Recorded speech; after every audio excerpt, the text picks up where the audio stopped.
we cannot expect people to change around us if we don't decide to change ourselves. And one of the best examples that I give people is holding up a mirror and looking at all the raw parts of yourself.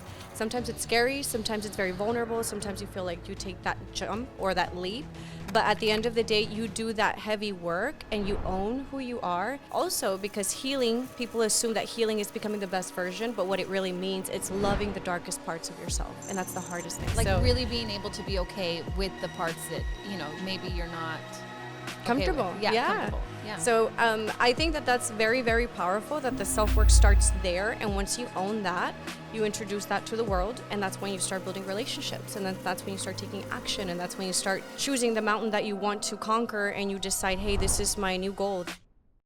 Hi, guys, and welcome to another episode of the BD podcast. Today on our show, we have Dr. Rigel Piñon-Sloss, and I am so excited to have her on because we've become really close ever since you came to take photos at one time. Yes, you're right. Thank you so much for being here with us today. No, thank you. It's been a privilege. The moment you told me, I was so excited. So I really want to thank you for having me here. Aw. Yes, and I actually, the reason why I was I need to have her on was because I have been really enjoying your content lately, and everything that you're talking about really resonates with me and what I feel like our show is about. And I know one of your main pillars is self-work, right? Yes, yeah, you're right. I can ask you, what is it that resonates most with you? Because I've been trying to just put some content out there, but I always ask people, what is it that you like the most, or what's something that you feel you can identify with? Honestly, I think it's your little I don't want to say it's advice, but it's the wisdom that you're I feel like your short videos, they have so much insightful content. I feel like every time I watch it, it makes me feel good, if that makes any sense. No, yeah, totally. I actually appreciate the fact that you say that, because I'm really sharing content or sharing thoughts of my own personal life experiences. And honestly, I don't know, we've talked about this, how it's very vulnerable, because sometimes you throw something out there, you know how people are going to resonate with you. So I always ask is, how did you feel? What did you like? And I've realized that after I ask people, so many people feel that same way. It's hey, I actually identified with this. This happened to me. Let's talk more about it. Let's talk about the behind the scenes, the process of self-worth or self-work, but I feel that there's so much necessity for that, and I think that's a huge reason why you and I resonate a lot. Yeah, I think right now I'm just, and part of this whole podcast and why I wanted to start it is because I want to bring people on that are going to help me become my best self. You know what I mean? And I feel like sometimes that requires a lot of work. Yes. And also getting together with people and really joining forces with people who are of same, kind of mind and thinking. Yeah, no, I completely agree. And I think that that's something that it's so necessary, especially among women. And I think that's one of the main reasons why you and I kind of gravitated towards each other. And it has a lot to do with having those authentic relationships, those real conversations, not the, hey, how are you doing? How's the trip? How's everything? But actually telling people, hey, I'm not doing well, or hey, I want to tell you about this dream. I want to tell you about this podcast I'm starting. I'm telling you about this new business or new venture that I'm going to do. And frankly, I think it starts, or the reason why I initially start working on self, it's because we cannot expect people to change around us if we don't decide to change ourselves. And one of the best examples that I give people is holding up a mirror and looking at all the raw parts of yourself. Sometimes it's scary, sometimes it's very vulnerable, sometimes you feel like you take that jump or that leap. But at the end of the day, you do that heavy work and you own who you are. Also, because healing, people assume that healing is becoming the best version, but what it really means, it's loving the darkest parts of yourself. And that's the hardest thing. Oh, I love that. Yeah. So really being able to be okay with the parts that, maybe you're not comfortable. Okay with. Yeah. Comfortable. Yeah. So I think that that's very, very powerful, that the self-work starts there. And once you own that, you introduce that to the world. And that's when you start building relationships. And then that's when you start taking action. And that's when you start choosing the mountain that you want to conquer, and you decide, hey, this is my new goal, this is my new venture, this is my new business, career-wise, whatever you might want to be chasing after person or pursuing that love of your life that you want to have that closeness with. So I think that those are the pillars, or those are like the beginning stages of when it comes to growth. And frankly, I think that that's something that I've discovered within my own journey, what has helped me. Because essentially when I work with people, they usually say, hey, I want to change everyone around me. And it's like, you have to change. yes, so it's changing that perspective or shifting that mindset. And I think that's the most powerful way. Once you change yourself, and I think you've seen it with your transformation, once you change yourself, the people around you start seeing it. And it's like, what are you doing? And you start seeing the trickle effect between you, your spouse, and your family members. And I think that's extremely rewarding and just a beautiful part of life that I think we tend to give our power away when it's about taking it back. Yeah. Yeah. I feel like that reminds me of something my husband always says, which, you know, he always says, you are who you associate with, right? Oh, yeah. And a big part of, I guess, why I started the podcast, because I wanted to associate myself with people who I wanted to be like, or who inspired me to be better, you know? And I think that that's part of that trickle effect that you're talking about, in the sense of like, once you start changing, the people around you start changing because they, you know what I mean? Like they're associating with you, and then that becomes a ripple effect to them. And so I feel like even if we make small changes in ourselves, I feel like in the long run, you know, it becomes this huge wave or impact of everybody around us, whether it's people we work with or our families or you know, just whoever we associate with. Yeah, and I think you're totally right. Starting off with that, I'm very passionate about it. I love talking about it with my friends, with my family, with my spouse. I think he's one of the main people that I always talk about. And then when I resonate with someone who is willing to have those real conversations, I realize, or I see it as and I think this is an example that I always use, who sits at your table, who's at your primary table. That could be your spouse. You can edit and remove and add people as you see fit. Yeah. And I think sometimes we overlook that, or we don't tend to think in that manner. It could be mentors, it could be colleagues, it could be friends, a spouse, a friendship, anybody that you might want, and to think of, hey, who's my tribe, who are my front rowers, who are the people that I get to sit at my table when I'm celebrating my wins or when I'm taking my losses. And I think that's very, very powerful. And I think as we go through life, and you've seen it, you're going through different stages. Whenever you meet your person, whenever you get married, whenever you decide to form a family, new job, new win, career, it's those people that you resort to. So I think it's very powerful that how you mention it, you start changing the way that you think, and you start attracting those individuals, and you start finding each other. And that's kind of the same vibrational frequency. I don't know if you've heard about that. Yeah, definitely. So whenever you start resonating, and one of the examples I've given in my content is you immediately know, and I don't know, you felt it, whenever you walk into a room and you can tell that someone's upset, or that you could tell that, hey, That they're having energy. Yes. It's the same thing when it's positive energy. Whenever someone's grateful, when someone takes care of their body, when someone respects the people around them, whenever someone carries that aura about themselves, other people can resonate with that, and that's how you start finding your own people, whether it might be at a gas station, it might be at a restaurant. It's happened that's like, hey, you look cool, like, how can I connect with you? You feel their energy. Yeah. And then you're also more likely to perceive that energy if you're open to it. Yeah. No, I'm a huge believer in energy. I think Same. that, and that goes back to like the self-work that you have to do to be able to come into a room with great energy, right? Yeah. Like I feel like that's super important. Yeah, and I believe that when it comes to self-work, I think it's so necessary. And one of the reasons why I was so excited about being on the podcast, because I don't think that's something that's normalized. I don't think that's that's something that people talk about often. One, it's being authentic. How often do you come across someone who's authentic? How often do you come across someone who's willing to talk about the times that things didn't go perfect, whenever they failed at something, or whenever they're talking to you about their dreams? And it's just something that I really do enjoy when I see somebody that I'm like, hey, that's a person that's embodying their authenticity. And I think that whenever I start pointing or noticing people like that, that's how I gravitate towards them. Yeah.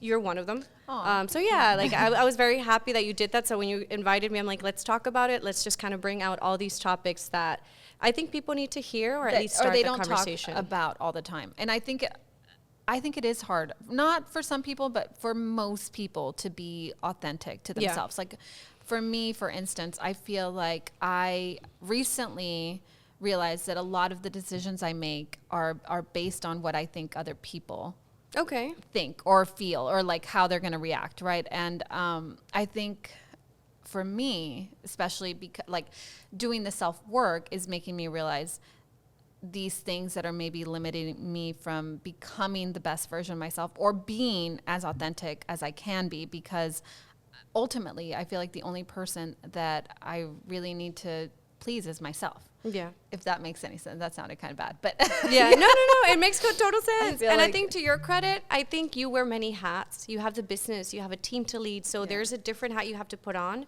And then there's also the part of you that's just you. That's just not business owner, that's not entrepreneur, that's not wife. So I think normalizing that and actually bringing that out there to say it is okay for you to take off that hat and just be you. And how you mentioned, sometimes you might not always agree, for example, with our spouses. How often is it that you have to think of, you have to have the same thought and live, breathe, and eat the same thing? So I feel it's like, no, I want to be an individual. An individual person. Yes. And actually the last time we had the conversation at your birthday party, Yes.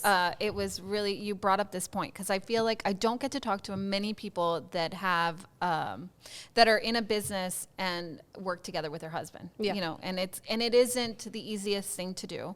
But it takes a lot of work. Right. And Yes. I feel like one of the things that you mentioned was like, having your own identity in that, you know, and how do you define, like, especially once you get married, like, how do you define that identity to be yours and not really get it, you know, because I feel like it's easy to get intertwined with your husband and their thoughts and their, you know, beliefs. And it's kind of like, we want to work together, but we want to be able to have our own separate identities. And I thought that was beautiful, and it made me go home and kind of realize because the importance of it. one, it's really if you think about how often do people get to work with their spouses, and then second, build a business.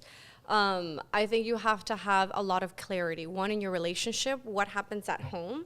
One thing that we do is we don't talk about business within the home, or we just choose, for example, the living room to talk about, hey, I need to talk to you about something. When it comes to one shot, there's a concern or there's a win. Can we go to the living room? So we dedicate a little bit of time there. But outside of that, we try to make time and space to still be us, like the romantic component, just Albert and myself. So it's just kind of cool to, at first it was a huge struggle. I won't lie. The very first year was struggle. It was a lot of struggle, possibly the first 6 months, maybe to the year afterwards. And we saw a lot of help from other business owners who were doing way better than us, that, hey, I need to know how to give my husband feedback. Also, I need to learn how to receive feedback. Like, I just get upset and I just don't want to talk, and the emotions come in. But I think it's been such a learning opportunity, again, of knowing when to switch it off. Or sometimes when he comes home and he wants to talk, I think one of the extremes that we've noticed, sometimes business can take over our relationship. Yeah. And it's saying, hey, you know what, let's set aside date night. Or let's, hey, you know Having what. a balance. Yeah, or just even saying, hey, you know what, we're done with the day. Can this wait till tomorrow, right? Is it imperative? Is it important? Do we have to deal with it right now? But also, we try to focus on being extremely efficient. When we're at work, what do I handle? Separate the task, managing it accordingly. And then also, I think the best example I can give you, Albert is the visionary and I'm the heart. So it's like when it comes to people, when it comes to dealing with people, when it comes to the community events, the creativity component, that's when I step in. De-escalations. And then when it comes to operations and management and vision and strategy, that's him. So I feel like we've become a really, really good team. Yeah. But it has had its struggles. However, I do love what we do. It's something that I would not change, that I feel I'm very blessed to be able to do that with my husband, and he's like my favorite person. So I feel the same exact way. So in that sense, I feel like we can definitely relate. And I feel like we're both very lucky. Yeah. That's why people tell me, like, why don't you want to do a regular 9 to 5? I was like, no, I love what I do. Every day it's different. It's enjoyable. Some days are hard, and as a business owner, some days are harder than others, but the highs are very high. The lows can be very low. Yeah. But I feel that these are stories we tell afterwards. So it's kind of, one thing we do is we learn from our mistakes. We hold each other accountable. So for example, we make a bad hire. We happen to not protect our culture. We say, hey, how do we prevent this from happening? Or how do we hold each other accountable? So the next time around, we say, hey, remember the last mistake? So we try to do that. It again. Yeah, I think really, I mean, obviously you're going to make mistakes, and I actually feel like that's the best way to learn, is by making mistakes, because then you're never going to want to redo that again. And I think for us, when it comes to work or our relationship or anything, really, we approach it that way, in the sense of like, okay, we made a mistake. How can we make it better? And how can we avoid this for next time? And I think that's just the way. I actually look forward to our mistakes, because then I know it's just going to get better after that. Yeah. Actually, I love that you do that, because not many people want to talk about the times things didn't go great, but I think that's a story to tell, and then also to reflect on how, I think it's the lesson. What did I learn from this? How am I able to grow from this? And also seeing your skill set. Like, it puts you to the test to make sure you make it. But yeah, I think I wouldn't change anything from it. I never thought that I would be here in a lifestyle fitness coaching and then doing life coaching as well. But I do love absolutely everything about our life, our days. It's very dynamic, but at the end of the day, I wouldn't change anything. Awesome. Well, that's honestly, and that's why I love your content, and I love that we brought you on today.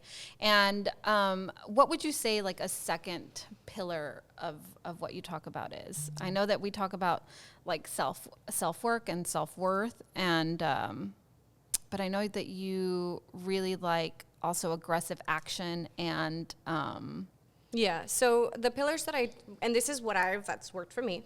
Whenever I introduce it to someone, I see someone struggling, whether it's when it's in a relationship, just going through a breakthrough or a breakup. So the reason why this started, it's because One Shot, we work with a lot of people that are going through transitional changes. Surprisingly enough, or interesting enough, I've had about 5 clients that have lost their spouses or very, very close significant. Yeah, so very close significant others. And to the point that it's like, there's no point in us having them express what they're going through if it just happens. So we bring them into the office. That's kind of how the entire service started happening. And not necessarily as a counseling session. It was more bring in what you're carrying and let's talk about it. So the way that the life coaching program started, it was initially the self-work. The second pillar is relationships. And similar to how we talk about, like, who am I right now? Finding someone, I've noticed that a lot of people don't know their values. They don't know what they stand for. And if you don't know what you stand for, if you don't stand for anything, you fall for everything. And sometimes we live in such a fast culture that you're constantly competing, or platforms and social media, you have so many things competing for your attention that it's constant distraction and scrolling. And do you really know yourself, right? Yeah. And that starts with us, that starts with our kids, that starts with our family members. So the self-work pillar is the initial part, like, who are you? Do you know yourself? Do you know your values? What do you stand for? What's important? Because one thing that I commonly see is people feeling overwhelmed, and overwhelm is... And overstimulated, I'm assuming, because of everything that's going on in social media and like the super fast-paced world that we live in now with, you know, just like, I feel like all we can really focus on is like, do, and do more, you know? And so I feel like taking that time to slow down, feed into yourself, and work on yourself is just going to be able to help you come into, like we said, a room and fill that room up with super positive energy. Yeah, and I think tracing back to my dissertation topic was actually the impact of social media on the mental health of women. So I was very passionate. Ironically, right now, most of our clients come through social media. However, it is the whole purpose of social media. It's a tool, but a lot of us use it as, and I don't know if you know that right now, people spend 11 hours on social media, and they spend more time on social platforms more than they spend asleep. So if you think about that, that's kind of mind-blowing that if you think about it, how many hours are you spending asleep or in bed or resting, and whether it's a business or for whatever reason, connecting and socializing. So all these platforms are constantly trying to grab your attention, to keep you discontent with who you are. So that's where the idea started, of self-love. Do you understand yourself? What are your values? Where do you want to be? And the second pillar, because I know I went on a rant there, it's relationships, building your tribe, building the people that are going to be able to sit at your table. And I tell people sometimes it's a very lonely road when you realize, hey, who can I have real conversations with? Who can I really talk about what my dreams are? Or rather than having to please everybody around me. And at the very, very beginning stages, it could be very lonely, but also it could be the adverse effect. It could also, you can realize, hey, I've had my friends since college, I've had my friends since childhood, or brand new friends that you've met 2 years ago, but these are going to be the people that you bring into your life to really support you whenever you need something or whenever they need something in return. But I feel that relationships, and it's not about many relationships, it's about deepening it. Yes, deepening quality relationships. Versus quantity. Yeah, I agree.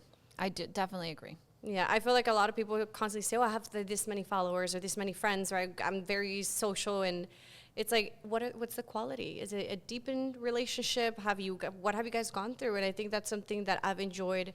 Some friends 2 years ago, or that I've experienced my birthday parties, just important moments in my life that people come in and they actually lift you up. Sometimes I'm at a 20% and those people bring me to 100 with their 80. So I think it's very beautiful to see that. Also, Albert's sister passed this past month, and it was beautiful I didn't even ask my friends, and they showed up.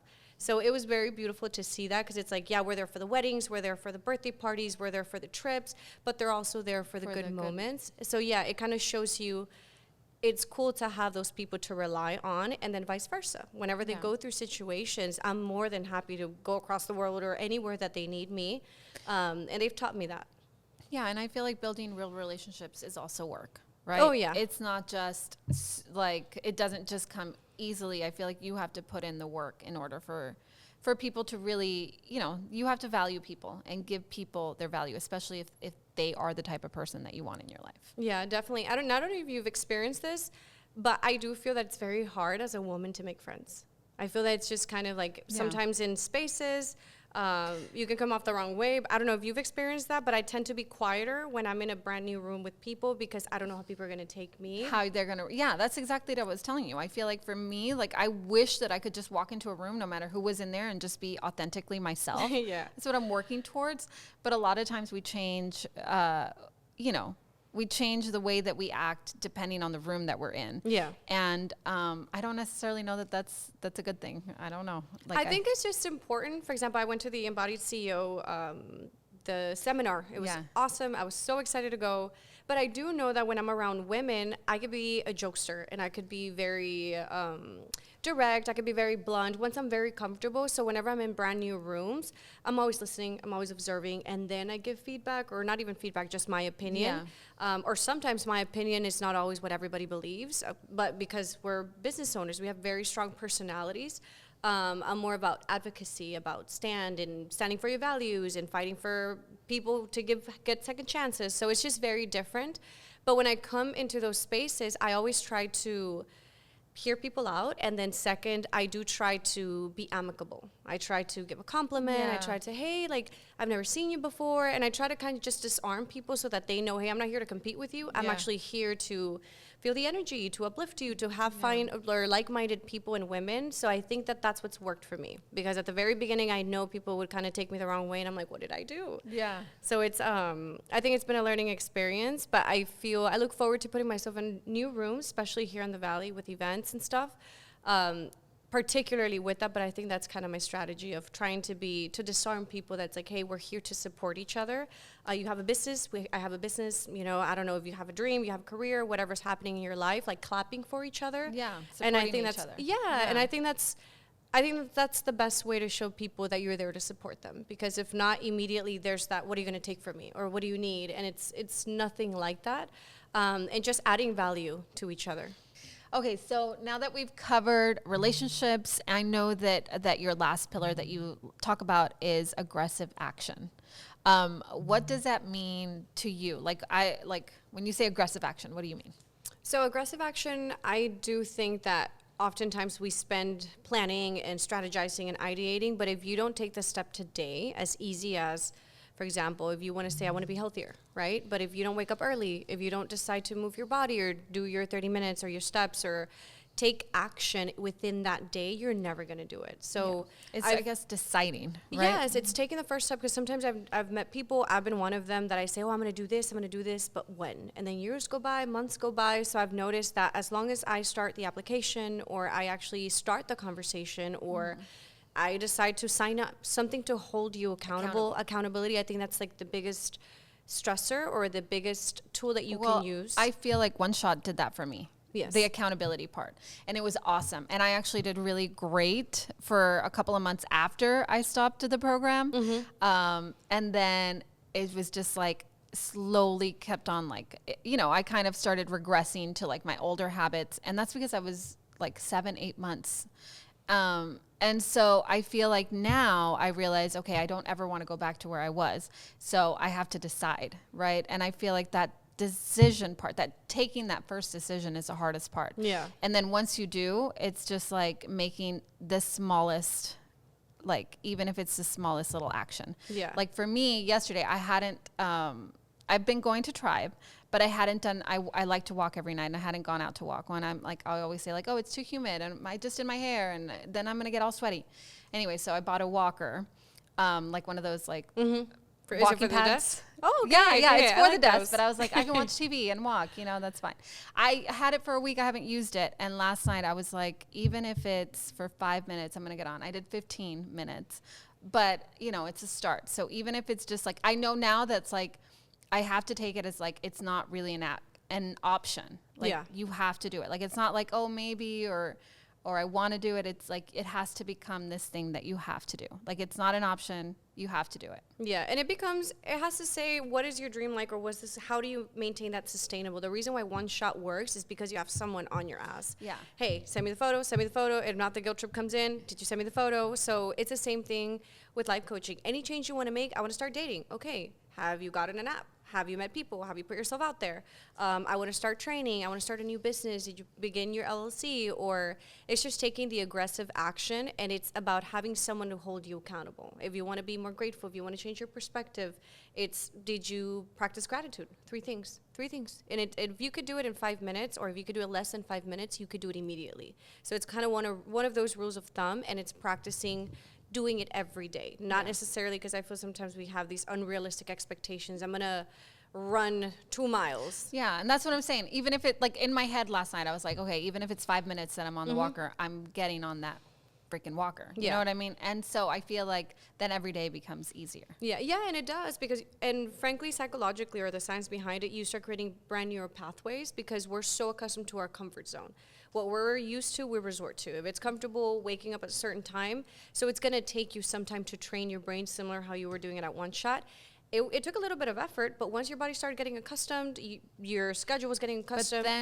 But it was easy. But then afterwards, it's so easy to fall off. Yeah, it really is. I feel like it really is, and frankly, that's why you do really need to have a village to hold you accountable, and especially remind you of your powerful why. And if you are surrounding yourself by people with that, you know, with that kind of mentality, then it's easy, because it's around you, and you kind of want to, you know, you don't want to fall off the boat. Yeah. And so that's why it's super important to surround yourself by people who are the way that you would love to be. Yeah, and are aligned with your goals. I have some friends that we love to party and we love to do all this, and then there's stages I say, hey, I'm not drinking right now, or I'm not partying, I'm not doing this because I have a goal in mind, I have something I'm working towards, and they respect it. But it's also knowing there's friends, there's groups. Maybe, I don't know, you've seen running clubs or you've seen Tribe Cycle. That's why I love it so much, because it holds me accountable. It holds me accountable just to show up, to keep promises to myself. And I think it's about that, keeping promises to yourself. And that's how your self-esteem starts building up. That's how you start taking one step at a time. But at the end of the day, it's whatever mountain you choose. It's choosing to work on yourself, finding your village to hold you up whenever you need it, to hold you accountable, and then taking aggressive action. And frankly, that's kind of like the triple threat for you to be able to succeed in anything that you want. And I think that's why I'm always trying to teach people that, in the sense so that, because I want to see people win. I want to see them conquer their mountains, no matter what that is, right? Yeah. So with that being said, I think that if each one of us takes our responsibility and starts doing our inner work and decides to collectively grow together and take that action and keep each other accountable, I think that we're going to be unstoppable in so many ways. And I think that the Valley really needs something like that. I love that. Yay. Awesome. Thank you so much for being here today. No, thank you. That was awesome. Thanks.